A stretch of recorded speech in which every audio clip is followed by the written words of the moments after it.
তৈরি হয়ে গেল আমার ওটসের রুটি। নমস্কার বন্ধুরা, তোমরা দেখছো জলির রান্নাঘর। তা আজকে আমি বানাবো ওটসের রুটি। তার জন্য আমি 1 বাটি ওটস নিয়ে নিয়েছি, সেটা আমি মিক্সিং জারে ঢেলে নিচ্ছি। সেটা আমি গুঁড়ো করে নেব। দেখো, এটা আমার গুঁড়ো করা হয়ে গেছে। এবার আমি এটাকে ঢেলে নেব। এটা আমি ঢেলে নিচ্ছি এর মধ্যে। এবার আমি এটাকে মেখে নেব। দিয়ে দেবো আমি এবার সামান্য একটু লবণটাকে মিশিয়ে এবার অল্প অল্প জল দিয়ে এটাকে আমি মেখে নেব। যারা ডায়েট করছো তারা তো এটা হয়তো খাচ্ছ, আর যারা ডায়েট করবে বলে ভাবছো তারা কিন্তু এটা ডায়েট চার্টের মধ্যে রাখতেই পারো। দেখো, অল্প অল্প জল দিয়ে দিয়ে আমি এটাকে বানিয়ে নিচ্ছি। যেমনি করে আমরা আটা মাখি সেরকমভাবে এটাকে মেখে নেব। দেখো, এটা আমার মাখা হয়ে গেছে। তোমাদের কি দেখে মনে হচ্ছে এটা আমি ওটস মাখছি?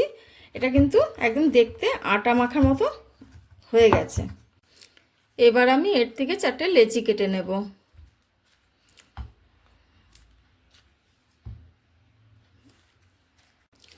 আমি 4টে লেচি কেটে নিয়েছি। এবার আমি এগুলোকে বেলে নেব। আমি 4টে করেছি আমাদের দুজনের জন্য। তোমরা যে যেরকম খাবে সেটা করে নিও। এটা কিন্তু একটু নরম করে মাখতে হবে, তা নাহলে না শক্ত হয়ে যায়। আমি আরেকটাও বেলে নিচ্ছি একবারে, তারপরে আমি এগুলোকে ভাজবো। এবার আমি রুটিগুলো ভেজে নেব। তার জন্য আমি চাটু বসিয়ে দিয়েছি, একটা একটা করে আমি ভেজে নেব। এবার আমি এটাও উল্টে দেব। এবার এটাকে সেঁকে নেব। যেরকমভাবে আমরা রুটি করি একদম ঠিক সেরকমভাবেই করব। তৈরি হয়ে গেল আমার ওটসের রুটি। তা আজকের রেসিপিটি ছিল যারা ডায়েট করছো তাদের জন্য এই রেসিপিটি। তার রেসিপিটি কেমন লাগলো কমেন্ট বক্সে জানাতে ভুলো না।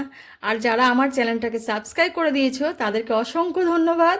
আর যারা এখনও করোনি তাদেরকে সাবস্ক্রাইব করার জন্য অনুরোধ রইল, তারা একটা সাবস্ক্রাইব করে দিও।